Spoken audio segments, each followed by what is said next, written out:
وسارعوا إلى مغفرة من ربكم وجنة عرضها السماوات والأرض أعدت للمتقين.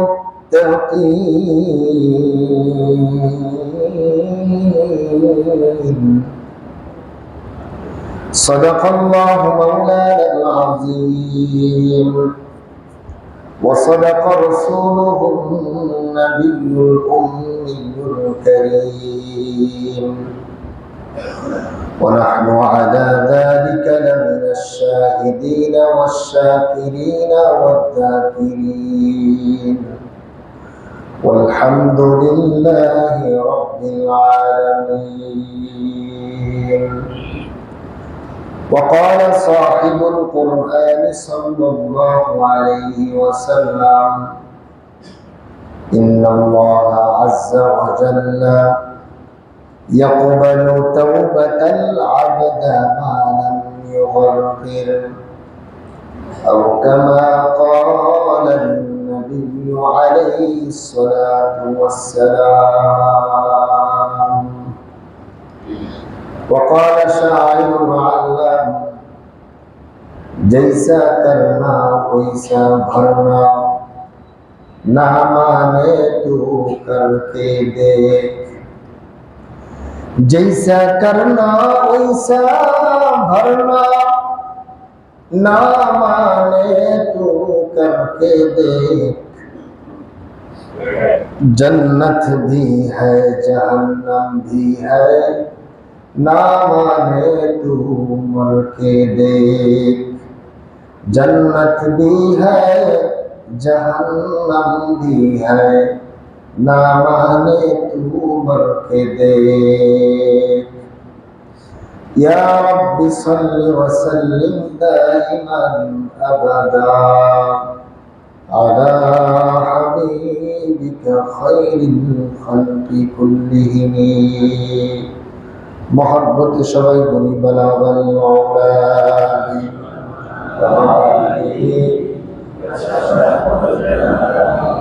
كشف الدجى بجماله حسنت جميع خصاله صلوا عليه وآله. الحمد لله আল্লাহ তাবারক ওয়া তাআলার দরবারে আলিশানে লাখো কোটি শুকর যে মহান রব্বে কারীম ভালোবেসে মহব্বত করে আমাদের সকলকেই তার পবিত্র ঘর মসজিদে আসার বসার সুযোগ আর তৌফিক যে আল্লাহ দান করলেন, সে মহান রব্বে কারীমের দরবারে শুকরিয়া আদায় করি আলহামদুলিল্লাহ।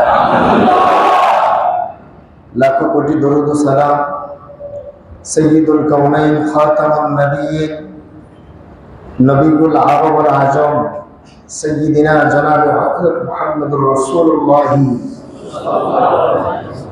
সাল্লাল্লাহু আলাইহি ওয়াসাল্লাম। আওয়াজ করে আবার বলি সাল্লাল্লাহু আলাইহি ওয়াসাল্লাম। রবিউল আউয়াল মাসে বেশি বেশি দরুদ পাঠ করা একজন আশিকে রাসূলের দাবি।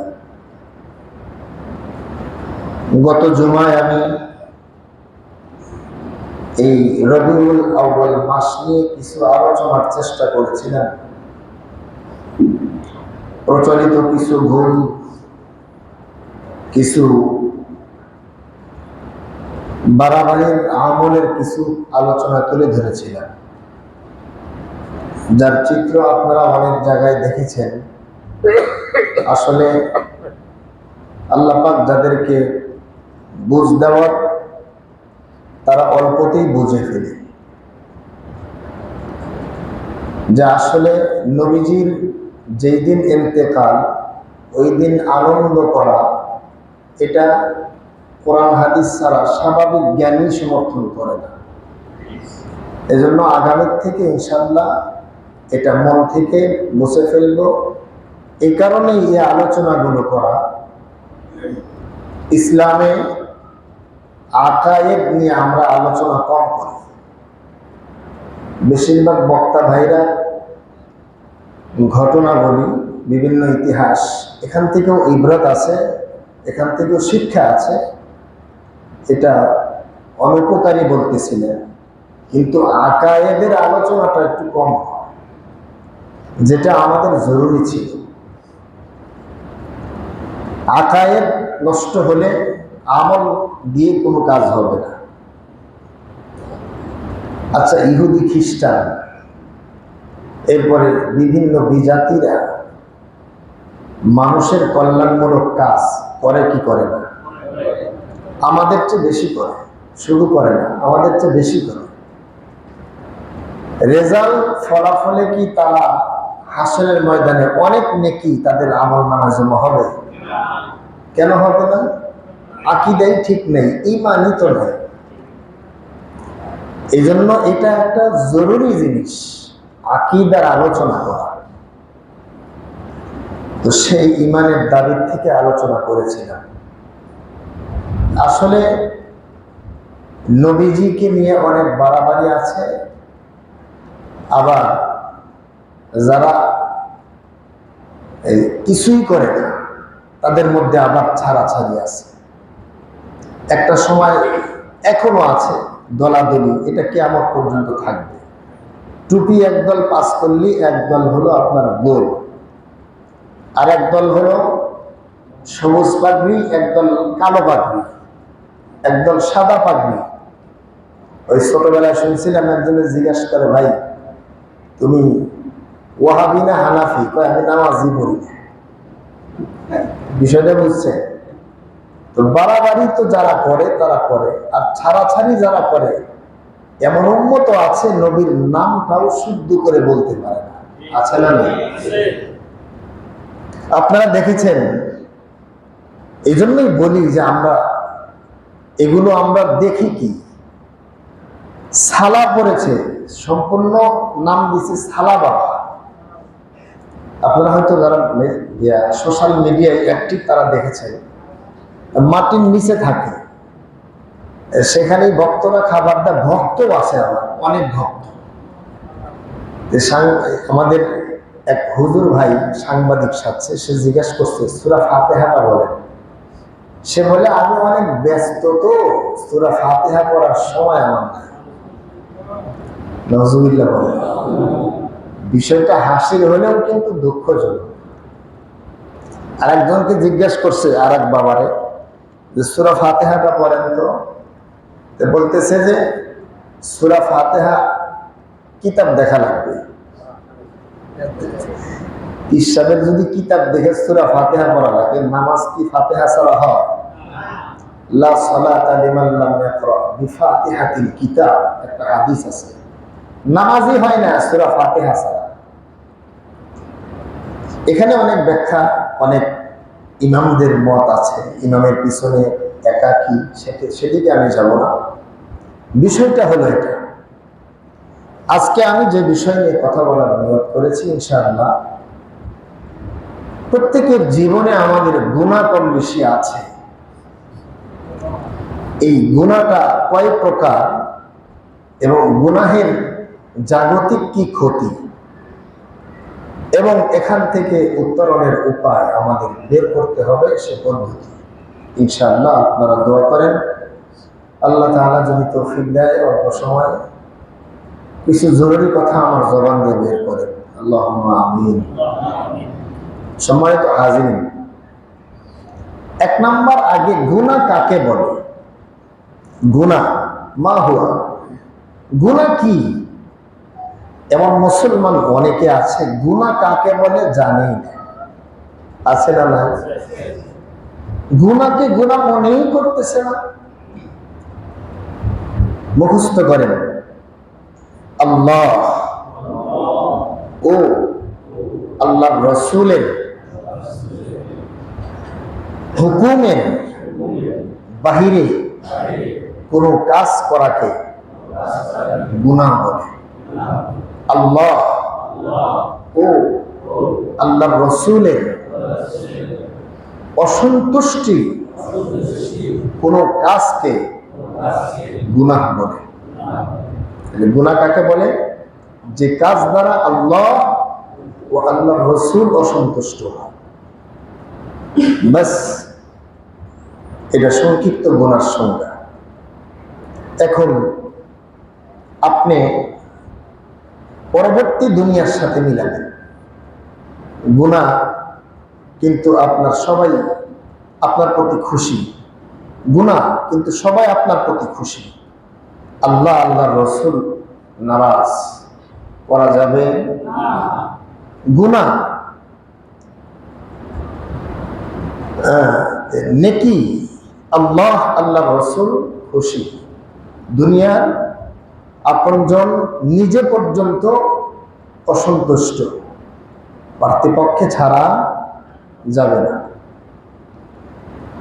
গুনাহ প্রথমত দুই প্রকার। প্রথমত কয় প্রকার? দুই প্রকার, মনে রাখবেন। এক প্রকার প্রথম এক নাম্বার হলো তরকে মামুর। এক নাম্বার তরকে মামুর, দুই নাম্বার হলো ফেলে মাহজুর। দুটা আরবি শব্দ বললাম। একটি হলো তরকে মামুর, আল্লাহ পাকের পক্ষ থেকে যে সমস্ত বিধান আদিষ্ট হয়েছে, আল্লাহ পাক যে সমস্ত বিধান হুকুম করেছেন, সেগুলাকে ছেড়ে দেওয়ার নাম গুনাহ। গুনাহ কি শুধু রাস্তাঘাটে ওপেনে গুনাহ করা এটাই গুনাহ? না, তরকে মামুর। মুসলমানের জন্য 5 ওয়াক্ত নামাজ পড়া কি ফরজ, আল্লাহর হুকুম, ছেড়ে দেওয়া। মুসলমানদের স্ত্রীদের পর্দায় রাখা কি? জোরে বলেন। আস্তে বললে মনে হয় সন্দেহ আছে। কি? ছেড়ে দেওয়া। মুসলমানদের কোন ঘরে বাসায় ঢুকতে অনুমতি নেওয়া কি? জোরে বলেন। অনুমতি ছাড়াই হুট করে ঢোকা গুনাহ। ইয়া আইয়ুহাল্লাযীনা আমানু লা তাদখুলু বুয়ুতান গায়রা বুয়ুতিকুম হাত্তা তাস্তানিসু ওয়া তুসাল্লিমু আলা আহলিহা। আল্লাহ বলেন, হে ঈমানদারেরা, ইয়া আইয়ুহাল্লাযীনা আমানু লা তাদখুলু বুয়ুতান গায়রা বুয়ুতিকুম, তোমরা তোমাদের ঘর ছাড়া আর অন্য মানুষের ঘরে অনুমতি ছাড়া, ওয়া তুসাল্লিমু আলা আহলিহা, তাদের সাথে সালাম বিনিময় না করে, অনুমতি না নিয়ে ঢুকো না। এটা তো অন্য মানুষের ক্ষেত্রে বলা হয়েছে। নিজের আপন ছেলে আপন জনের ব্যাপারে কি বলেছে? وَإِذَا بَلَغَ الْأَطْفَالُ مِنكُمُ الْحُلُمَ فَلْيَسْتَأْذِنُوا كَمَا اسْتَأْذَنَ الَّذِينَ مِن قَبْلِهِمْ। আল্লাহু আকবার। আল্লাহ বলেন, যখন বাচ্চারা জ্ঞান বুদ্ধি সম্পন্ন হয়, বড় হয়ে যায়, তখন তারা যেন ফালইয়াস্তাযিনু কামা ইস্তাযানা আল্লাযীনা মিন ক্বাবলিহিম, কোন ঘরে ঢুকতে অন্য মানুষ যেভাবে ঘরে ঢুকতে অনুমতি লাগে, তোমাদের সন্তানরা, তোমাদের বাচ্চারা যখন বড় হয়ে যায়, মানুষ যখন জ্ঞান সম্পন্ন হয়, সেও যেন কোনো ঘরে ঢুকতে অনুমতি নেয়। সুবহানাল্লাহ বললেন না? ইসলাম কমপ্লিট জীবন ব্যবস্থার নাম। কত সুন্দর বিধান। ধরে নেন আপনার ছেলে বড় হয়েছে, আপনার ঘরে ঢুকবে, আপনারা স্বামী স্ত্রী একান্ত অবস্থায় আছেন, কথা বলতেছেন, বা মা একটু ঘরের ভিতরে অগোছালো ভাবে আছে, বড় ছেলে ঢুকলে, জ্ঞান সম্পন্ন ছেলে ঘরের মধ্যে ঢুকলে মা লজ্জা পাবে কিনা? জোরে বলেন। এই লজ্জা নষ্ট হয়েছে, এই জন্য সমাজে এত অশান্তি। কথা বলেন ঠিক না? ঘরের মধ্যে খালাতো বোন আছে, ঢুকছে, কয় আসো, আমরাই তো, অসুবিধা নেই, আমরা তোমার বোন, বড় বোন। ইসলাম সব জায়গায় সিকিউরিটি দিয়েছে, নিরাপত্তা দিয়েছে। গাড়ির ভিতরে একদিন উঠছি, মাদ্রাসার একটা ছাত্র, মক্তবের ছাত্র হবে, উঠছে, অটোর ভিতরে সিট নাই। অনেক সময় রাস্তাঘাটে অনেক পরিস্থিতি শিকার, তো বাচ্চাটা একটা ভদ্র মহিলা কোলে নেওয়ার জন্য হাত বাড়াইছে, বাবা তুমি আমার কোলে আসো, সিট নাই, তোমার ভাড়াও দেওয়া লাগবে না। ওই ছেলেটার দিকে দিছে দূর। একজন আরেকজনকে বলতেছে, দেখছ মোল্লারা উপকার করতে চাইলাম, বুঝলো না। তা আমি বললাম, মনে মনে মানে ইয়া করলাম যে মক্তবের ছেলে, তার মধ্যেও আল্লাহ লজ্জা ঢুকাই দিচ্ছে। সুবহানাল্লাহ বলেন। এটা কিসের বরকত? জোরে বলেন, কিসের বরকত? আল্লাহ কোরআনের বরকত। এই কোরআন যারা পড়বে তাদের ভিতরে আল্লাহ পাক ঈমানী শক্তি দিয়া ইসলামের অন্যান্য কাজগুলো আল্লাহ করায় দেন। সুবহানাল্লাহ। তাইলে গুনাহ দুই প্রকার, তরকে মামুর, ফিআইলে মাহজুর। তরকে মামুর হলো আল্লাহর যত বিধান আছে এগুলোকে ছেড়ে দেওয়ার নাম তরকে মামুর, এটা বড় গুনাহ। ফিআইলে মাহজুর হলো আপনার গুনাহের কাজের মধ্যে কি হয়ে যাওয়া, লিপ্ত হয়ে যাওয়া। একটা হলো আল্লাহর বিধান ছেড়ে দেওয়া, আর ফিআইলে মাহজুর হলো গুনাহে লিপ্ত হওয়া। গুনাহের অনেক প্রকার রয়েছে। প্রথমত গুনাহ হচ্ছে আপনার তিন প্রকার। কয় প্রকার? এক নাম্বার জুনুবে শয়তানিয়া।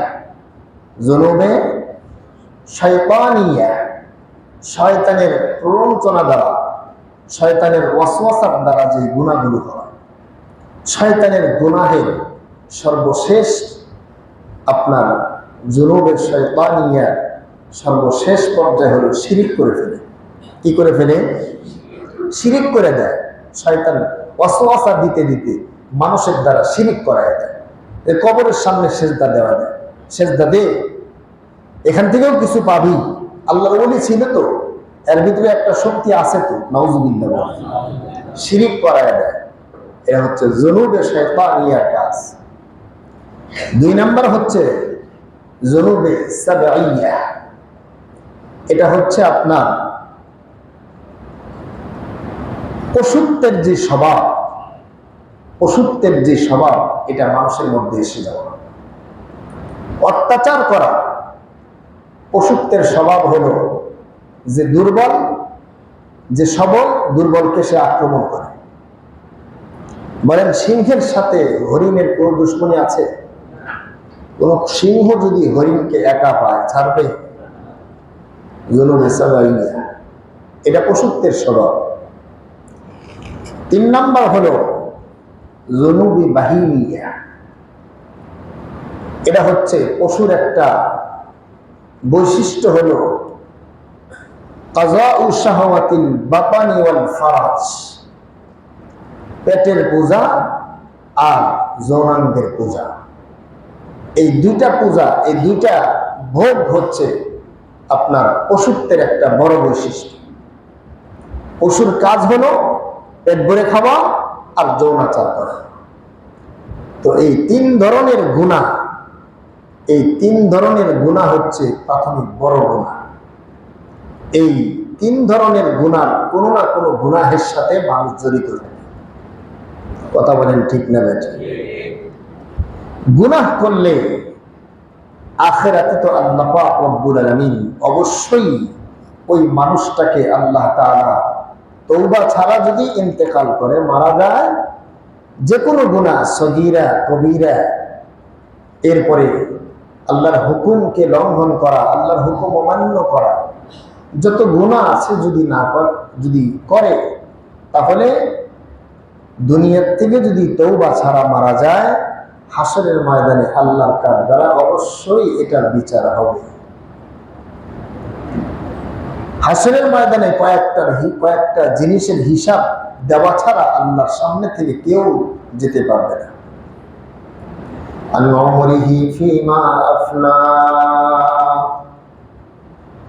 এই হায়াতে জিন্দেগি কোন কাজে ব্যয় করেছি, আল্লাহর কাছে হিসাব দেওয়া হয়। وعن شبابه فيما أبلى যৌবন কোন কাজে ব্যয় করেছি আল্লাহর কাছে হিসাব দেওয়া লাগবে। وعن أين اكتسبه وفيما أنفق সম্পদ কিভাবে কামাই করেছে আর কোন পথে ব্যয় করেছে। আল্লাহর আদালতে 5টা জিনিসের হিসাব দেওয়া ছাড়া পৃথিবীর কোন মানুষ আল্লাহর সামনে থেকে যেতে পারবে না। আর গুনাহে কম বেশি প্রত্যেকটা মানুষই গুনাহের মধ্যে জড়িত আছে। কেউ বা আপনার তরকে মামুল, কেউ বা ফিআইলে মাহজুর, অথবা কেউ বা জুনুবে শয়তানিয়া, অথবা জুনুবে সাদাইয়া, অথবা কেউ আছে জুনুবে বাহিনিয়া। কিছু মানুষ আছে নামাজও পড়ে না, হজও করে না, যাকাতও দেয় না, শুধু খায় আর জীবন যাপন করে। এটা হচ্ছে পশুত্বের জীবন। আল্লাহ পাক মানুষ আশরাফুল মাখলুকাত, তোমাকে আর আমাকে আল্লাহ পাক শুধুমাত্র খাওয়া আর চলা আর দুনিয়ার জীবন যাপন করার জন্যই কিন্তু আশরাফুল মাখলুকাতের উপাধি আল্লাহ দেয় নাই। আল্লাহ বলে বিশেষ একটা উদ্দেশ্যে আমি মানুষ আর জিনকে আমি সৃষ্টি করেছি। আল্লাহর কোরআনে আল্লাহ বলেন, وَمَا خَلَقْتُ الْجِنَّ وَالْإِنسَ إِلَّا لِيَعْبُدُونِ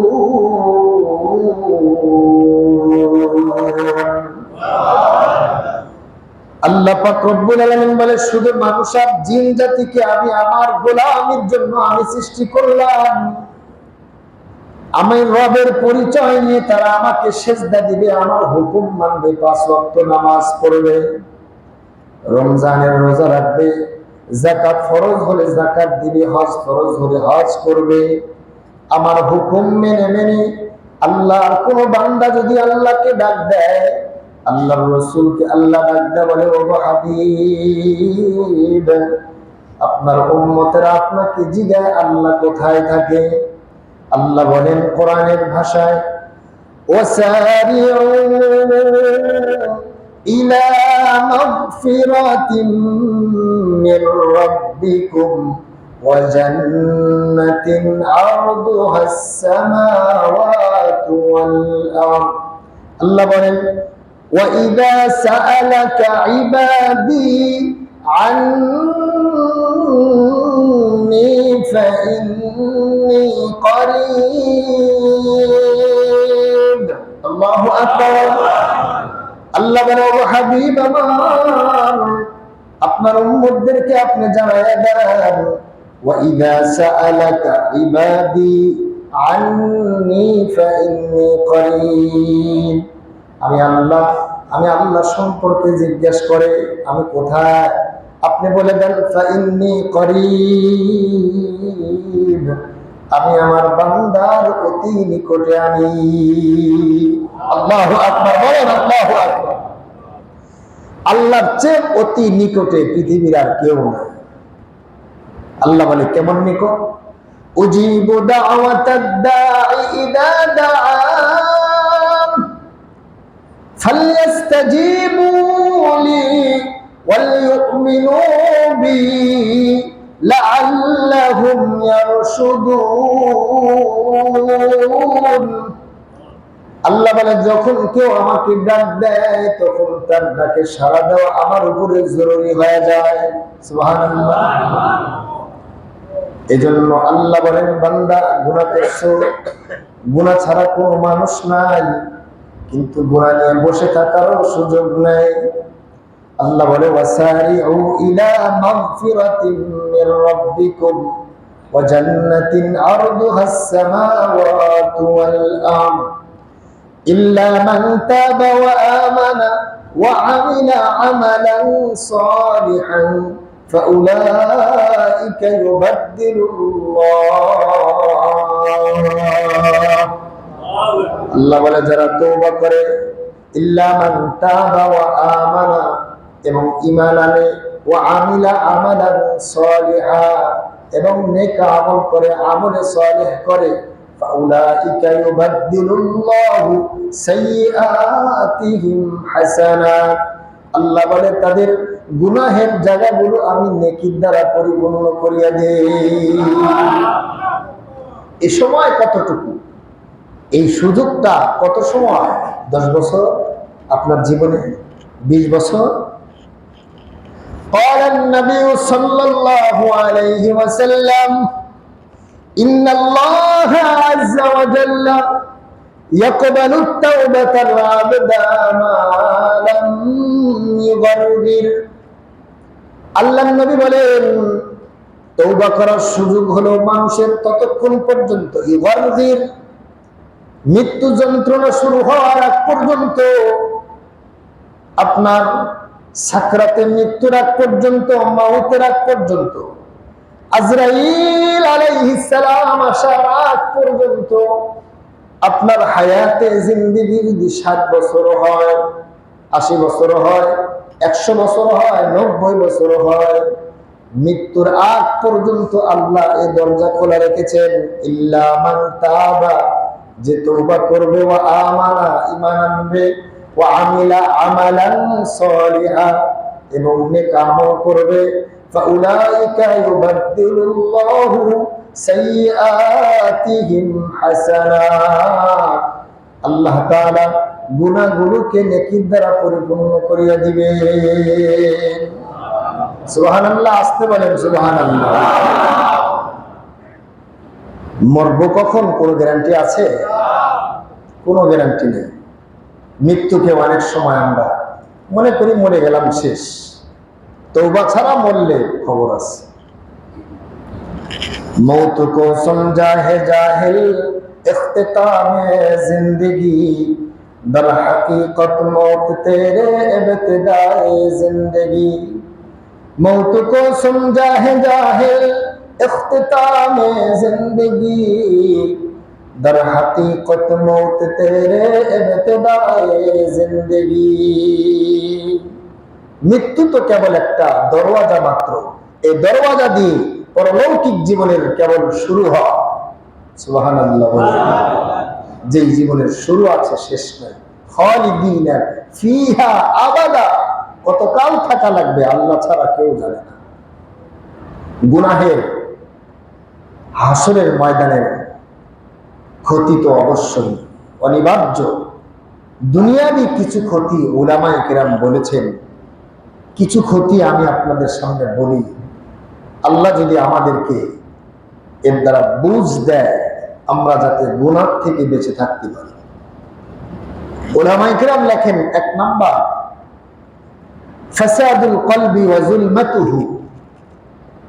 ফাসাদুল কলবি ওয়া যুলমাতুহু, অন্তর নষ্ট হওয়া এবং অন্তরটা অন্ধকার হওয়া।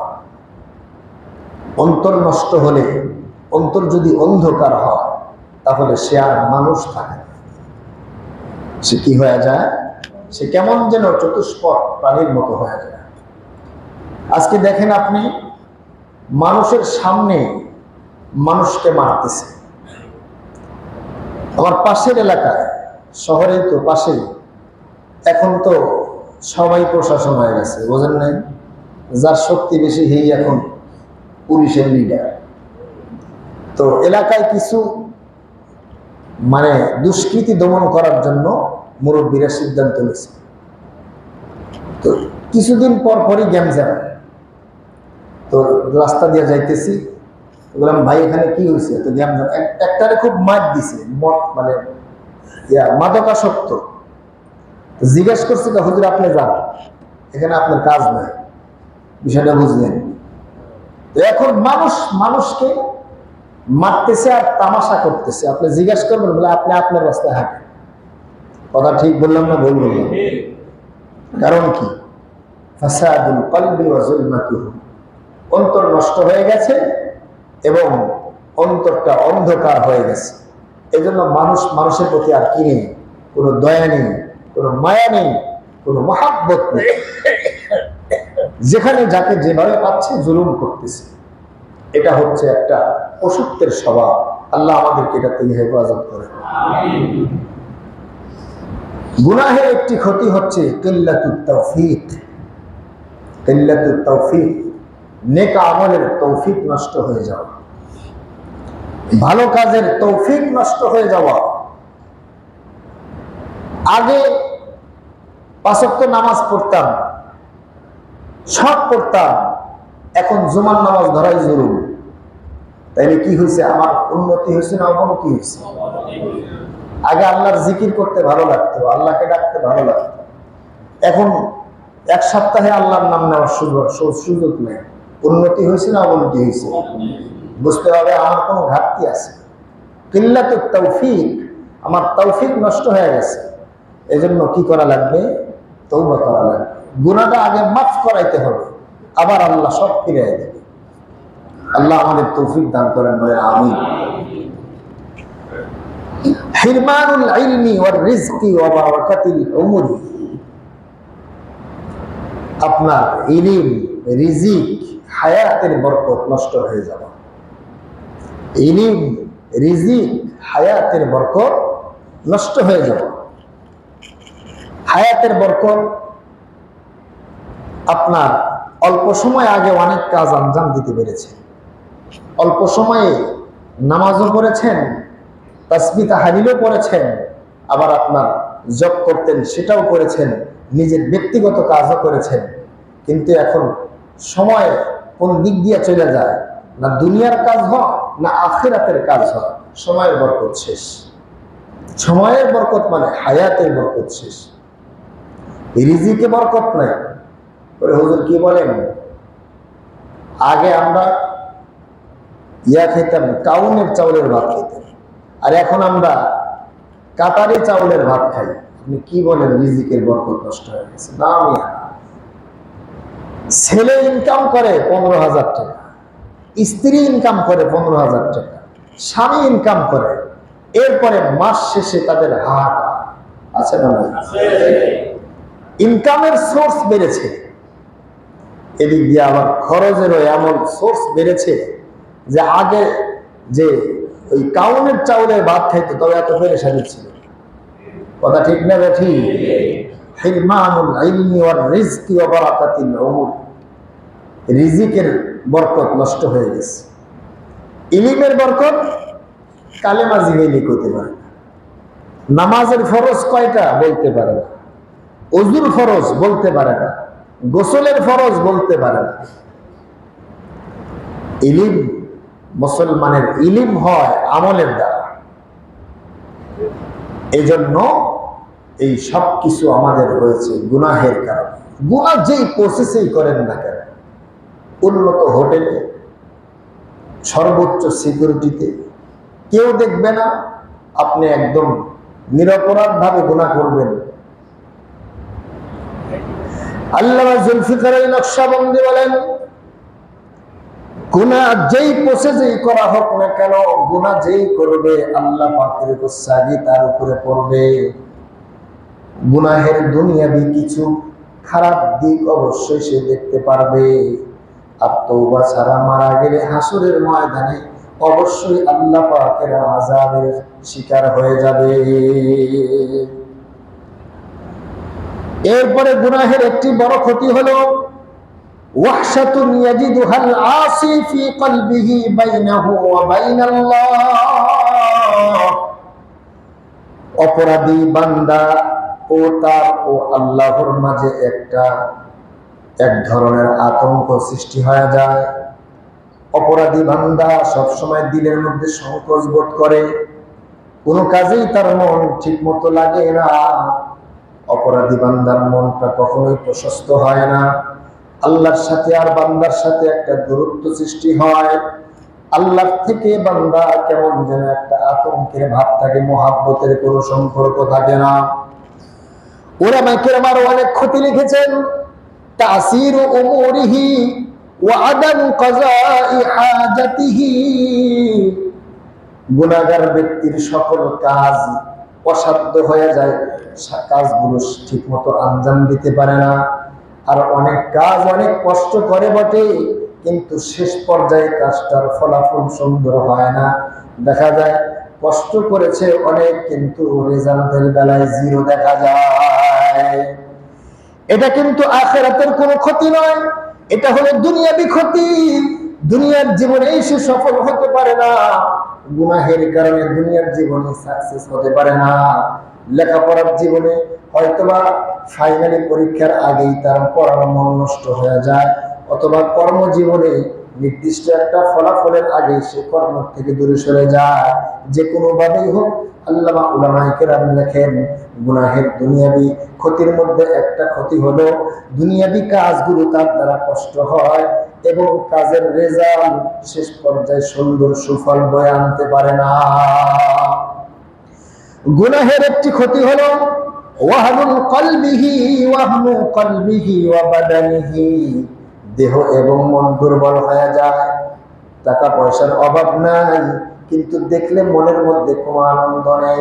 মুসলমান জিজ্ঞেস করলে কেমন আছো, বলা আছি কোনো মতো, আলহামদুলিল্লাহ, আল্লাহ অনেক ভালো রেখেছেন, এই কথাটুকু বলতে পারে না। কথা বলেন ঠিক না ব্যাঠি?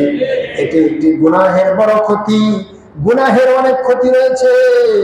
হিরমানুত তাআতি ওয়া বাদাত ওয়া হিরমানুত তাআতি ওয়া লাজ্জাতিহি, হিরমানুত তাআতি ওয়া লাজ্জাতিহি, নেকির স্বাদ থেকে গুনাহগার ব্যক্তি মাহরুম হয়ে যায়। পরে নামাজ কিন্তু মন বসে না, নামাজের মধ্যে কোনো একাগ্রতা নেই, ইবাদতের মধ্যে একাগ্রতা নেই। ওদিকে কিন্তু বলা হয়েছে যে ব্যক্তি নামাজি হয়, মসজিদের সঙ্গে তার দিল লটকানো থাকে, আযান হওয়ার সাথে সাথেই নামাজি ব্যক্তির দিল মসজিদে চলিয়া যায়। আর গুনাহগার ব্যক্তি মসজিদে আসলে আবার কখন বের হয়ে যাবে সেই চিন্তা। কথা বলেন ঠিক না ঠিক? গুনাহ তো আমরা সবাই করি, এটা একটা আমরা পরীক্ষা করি। আমি আমাকেই গুনাহগার বলতেছি।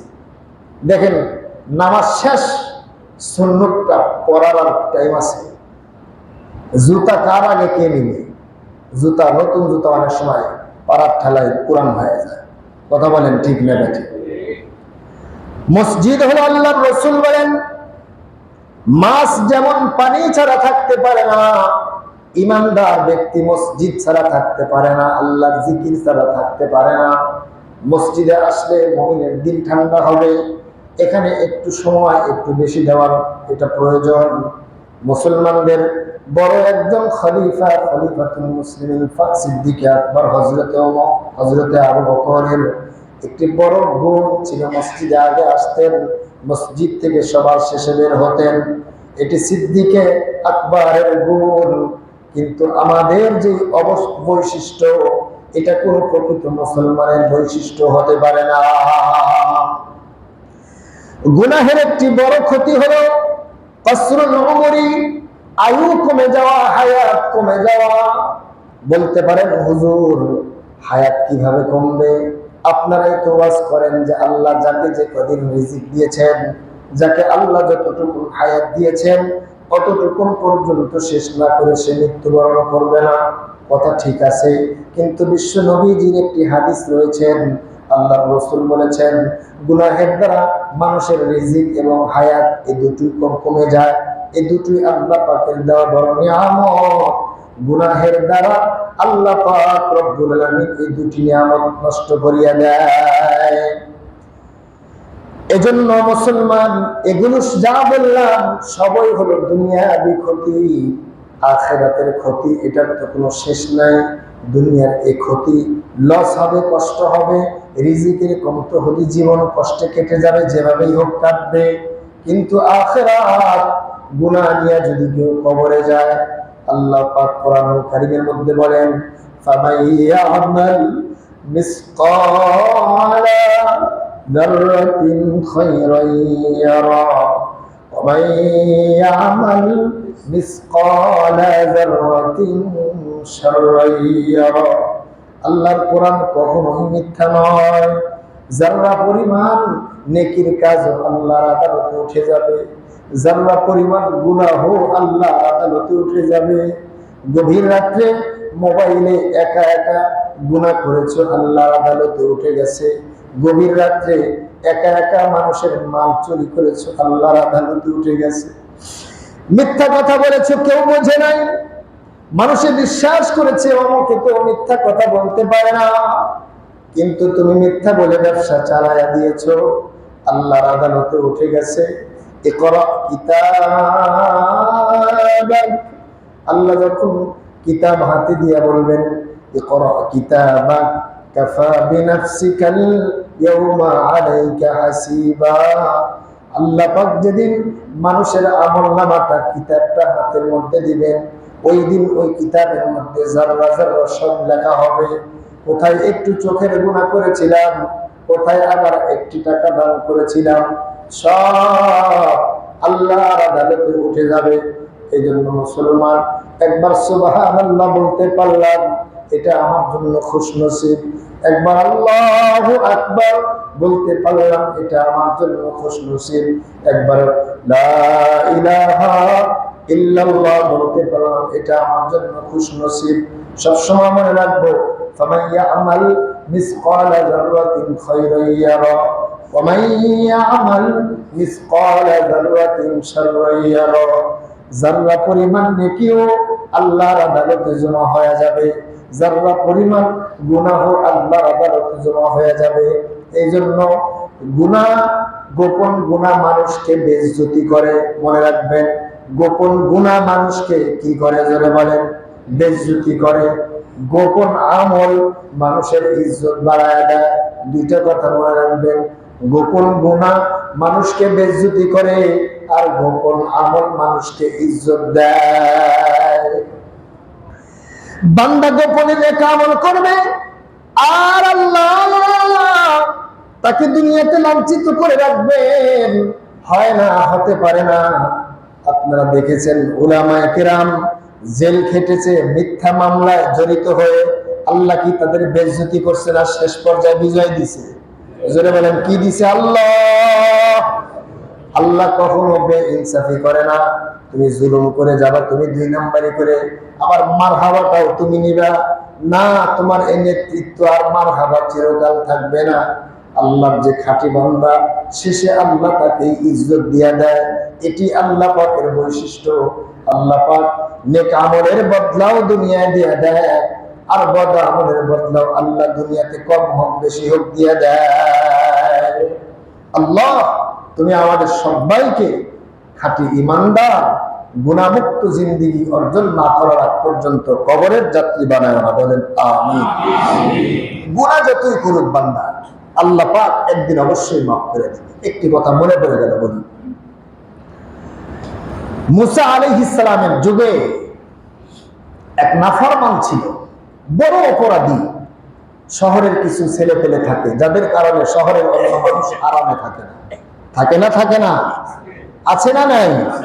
চাঁদাবাজি আর লম্পটি আর বদমাইশির কারণে পশ্চিরা আরামে নাই। তো মুসা আলাইহিস সালামের যুগেও এরকম একটা যুবক ছিল, যার জ্বালায় অতিষ্ঠ হয়ে শহরের মানুষ তাকে সেই মরুভূমির মধ্যে ফালায় রেখে আসছে। গভীর রাত হয়ে গেছে, মরুভূমি এলাকা, আপনারা যারা গেছেন মরুভূমির খবর আপনারা জানেন। আশেপাশে বহুদূর পর্যন্ত বাড়িঘর নেই। যুবক চতুর্দিকে তাকায় দেখে, এখান থেকে আমার আর যাওয়ার নির্দিষ্ট কোনো পথ নেই। এদিকে কনকনে শীত, এমন শীত যে তার ধারণা যে এই শীতেই সে মারা যাবে। প্রচন্ড শীত, যমুনার মাঝখানের কোন চরে যদি আপনাকে রেখে আসে বস্ত্রহীন করে, আপনি থাকতে পারবেন? অথবা পাতলা একটা বস্ত্র দিল, কাপড় দিল, যে কোনো মানুষই কাতর হয়ে যাবে, মারা যাবে। আল্লাহর বান্দা যুবক ডানে তাকায় কোনো আপনজন নাই, বামে তাকায় কোনো আপনজন নাই, পিছনে তাকায় কোনো আপনজন নাই, সামনে তাকায় কোনো আপনজন নাই। যুবক আকাশের দিকে তাকায়, আল্লাহর সঙ্গে কন্টাক্ট করতেছে। রব্বুল আলামিন, এই মুহূর্তে যদি আমার আপনজন কেউ থাকতো, এই অবস্থায় আমাকে ছেড়ে দিত না, অবশ্যই আমার জন্য কোনো শীত নিবারণের কোনো ব্যবস্থা আমার জন্য করত। রব্বুল আলামিন, আমি অন্যায় করেছি, তুমি জানো, আমার জ্বালায় অতিষ্ঠ হয়ে এলাকার মানুষ বেইজ্জতি করে আমাকে মরুভূমির মধ্যে রেখে গেছে। ও আল্লাহ, ও মালিক,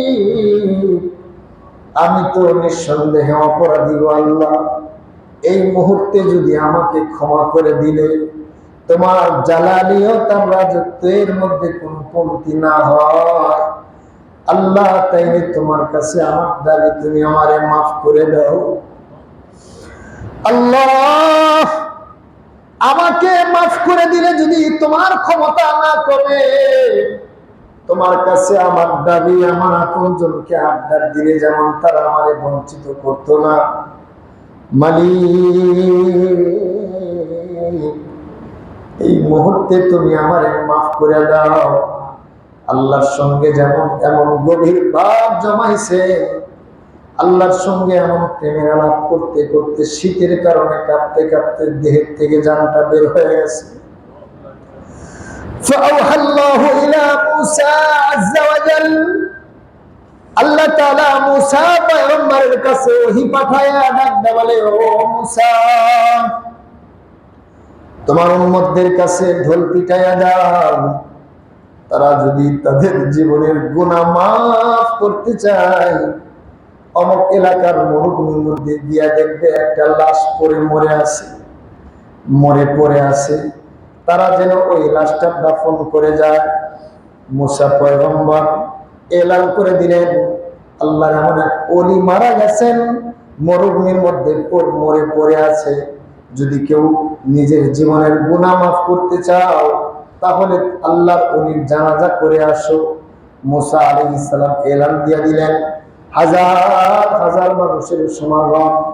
যেই শহর থেকে ওই যুবকটাকে তাড়িয়ে দিয়েছে, লোকজন হাত পা বেঁধে রেখে আসছে, ওই মানুষগুলো চেহারা দেখা মাত্র মুসা পয়গম্বরকে ডাকতে বলে, ও আল্লাহর পয়গম্বর, আপনি কি আমাদের সাথে তামাশা করতেছেন?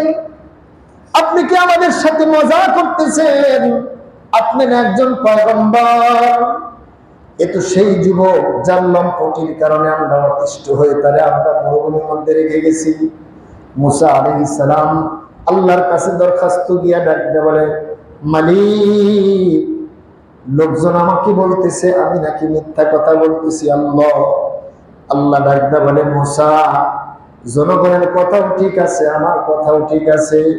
ও মুসা, সবাই যখন তারে একা রেখে চলে গেছে, গো মুসা, তোমরা কেউ জানো না আমার বান্দা মনে মনে আত্মসমর্পণ করে ভাঙ্গা দিল নিয়ে আমি আল্লাহকে এমন ভাবে স্মরণ করেছে রে মুসা, আমি আল্লাহকে এমন আপন করে নিয়েছে।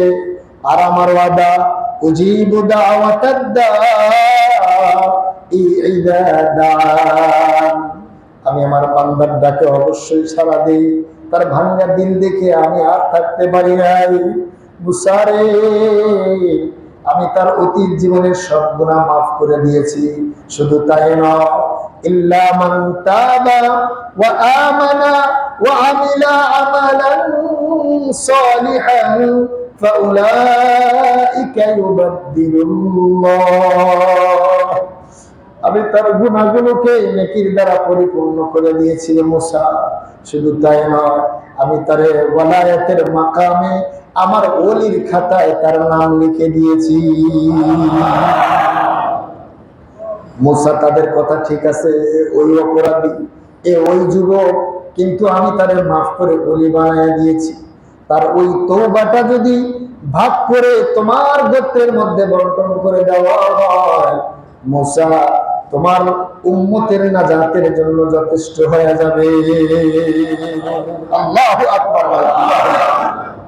কুওয়াতে নে কি নাদারি বদমাকুন, বর ওজুদে খুদ সাতাহুন বেহদ মাকুন। আসেন, এজন্য আমরা যে যে অপরাধী করেছি, অপরাধ তো সবাই করেছি, কম বেশি সবাই অপরাধী, কেউ বলতে পারবে না আমি নিষ্পাপ। কিছু বললো কি স্যার, কথা বলেন ঠিক না বেঠিক?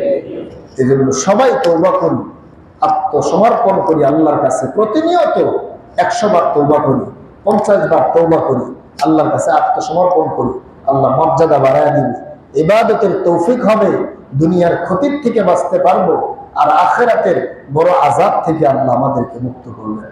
আল্লাহ তাবারাকা ওয়া তাআলা আগে আমাকে, এরপর আমাদের সবাইকে আমল করার তৌফিক দান করেন। বলেন আমিন। ওয়া আখির দাওয়ানা আলহামদুলিল্লাহ।